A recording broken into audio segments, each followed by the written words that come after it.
welcome to my channel.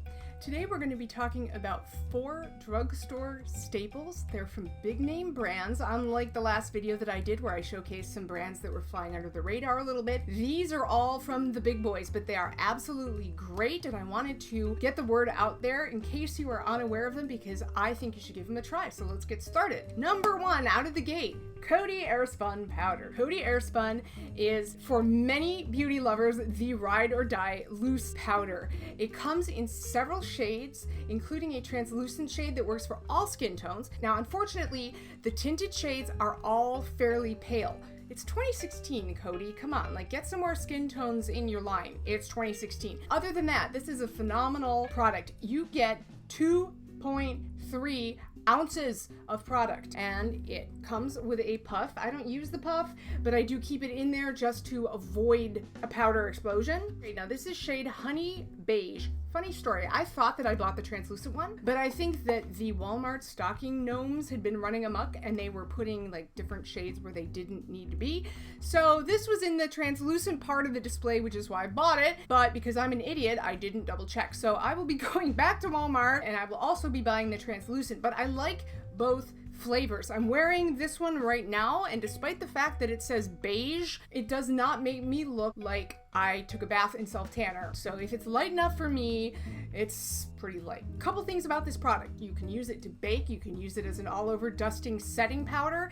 If you have really pretty good skin and you only want a medium coverage product, you could even use this as a foundation, although I don't use it that way. It's super, super, super finely milled. It blends well. It applies like a dream. It doesn't clump. It doesn't stick. It doesn't cake. It doesn't crease. It doesn't make me break out. It doesn't clog pores. It's among the best loose powders that I've ever tried, and it does give you a matte finish, but it's not like that dry, super heavy, cakey matte finish. It's just matte. There are 2 reasons that people who don't like this product don't like it. One is talc is the first ingredient. So if you are uncomfortable putting talc on your skin, you're going to want to look for another powder. Reason number 2 is the fragrance. This is extremely perfumey. Now, I happen to like the fragrance because it's kind of the nostalgia factor. The first time I bought this, I was 9 years old, and I thought that I was buying, haute couture cosmetics with this bad boy right here. Now, back in the day, this was in the 90s, this came in a cardboard canister, so if you got it wet or if it got crushed, you were screwed. They have significantly improved the packaging, so you have this plastic thing. It doesn't, you can't squeeze it and break it, which is a huge, huge improvement. However, the jar doesn't screw on, it just goes up and down. So if you're gonna travel with this, put it in a Ziploc bag, wrap some hair ties or rubber bands around it so that the lid stays on. Number 2, bam, is the CoverGirl Supersizer Fibers Mascara in shade Very Black. This is the mascara that they say is going to give you 400 times more volume, and it also has fibers in it that are going to build up your lashes in terms of length. I really like this a lot. Now, my go-to mascara is Lancome Definitely Seals, but because it is expensive, I don't like to wear it every day. For several years, I've been kind of addicted to the CoverGirl Clump Crusher, but the last tube that I bought, it was kind of a dud. It was kind of dry. It didn't really do anything for my lashes at all, and it was even hard to see the pigment. So I think I got an old tube. Anyway, what I wound up doing was I threw the mascara away, but I kept the brush, and that's going to be important in a couple minutes, so just remember that, the brush. Now, let's look at this brush.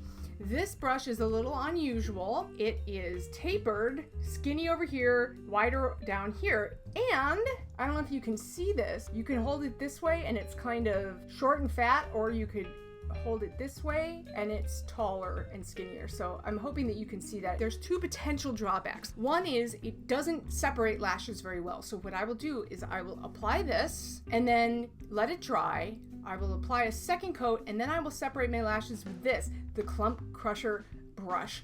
Excellent technique. If you ever fall in love with the mascara brush, you run out of the mascara or it's time to throw it away, keep the brush.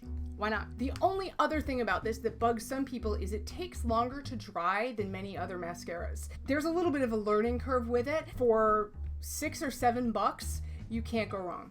Okay, number 3, Wet n Wild Color Icon Eyebrow Pencil. Sorry for the trash truck noises outside. I don't really know what to do about that. Anyway, this is shade Ginger Root. You have a spoolie on one end and you got the product on the other. I bought this because I wanted a reddish pencil that I could combine with my dark blonde pencil from Flower Cosmetics. The Flower pencil is not very pigmented. So actually, I already swatched it here. This is this Flower one right here. It's a beautiful subtle color, but if you really want to get more pigment, what happens is it develops a little bit of a gray cast. This, the Wet n Wild, is over here, and I will do another swatch so you can see exactly how pigmented this is. It's extremely pigmented. I was not pressing it on my hand at all. I was literally just skating it along the surface of my skin. It's blendable, it stays on all day, and it's just a wonderful product, and it's $2. What's not to love? I'll tell you what's not to love. The trash truck noises. Last item for today, Kiss Strip Lash Adhesive with Aloe. False eyelash adhesive can be a crapshoot, and a lot of it smells like dead fish. It smells crazy, and I am just not gonna put something on my face that smells like dead fish. No, thank you. This, to me, has no discernible smell. Now, if you have like a super sensitive nose, you might maybe be able to detect a little hint of some kind of chemical. I don't know, but I can't. And definitely, it's not one of those glues that's like, woo! It contains aloe, which will condition your lashes. So if you wear a lot of false lashes, and I love to wear false lashes, after you have worn them for like a week in a row, and then you take a day off, and then you try to just have your natural lashes, and you're like, what happened to my lashes? This helps counteract that. Now, this is a black lash glue, so if you are not super confident in your ability to apply false lashes, go for a clear glue first. I would really recommend that. Kiss also makes a clear glue. I can't vouch for if it smells or not. I just don't know. But I'm using a black glue because I feel very comfortable with my ability to apply false lashes. And what the black does is it intensifies your eyeliner a little bit, and it makes sure that there's no skin showing between the lash band and your natural lash. So it's kind of like an extra dose of eyeliner, but if you are putting your lashes on and you mess up and one of the corners pops up and it hits your lid, you're gonna have a bad time because now you have black lash glue that's drying on your lid. If you're confident with your false lashes, this is excellent. If you feel like you need more practice, maybe save this for a later time. How much did I pay for this? It was like $3 maybe, drugstore pricing. And you get a 1/4 ounce in here. This is probably 6 months to a year of product. Okay guys, that's all I have for you this morning. I hope you guys are having a great day. Thank you so much for spending time with me. I would love it if you would subscribe, and I would also love it and appreciate it if you would give me a thumbs up. That would just be awesome. So thank you so much. I hope you guys are having a fabulous time. I'll see you real soon in my next video. Bye.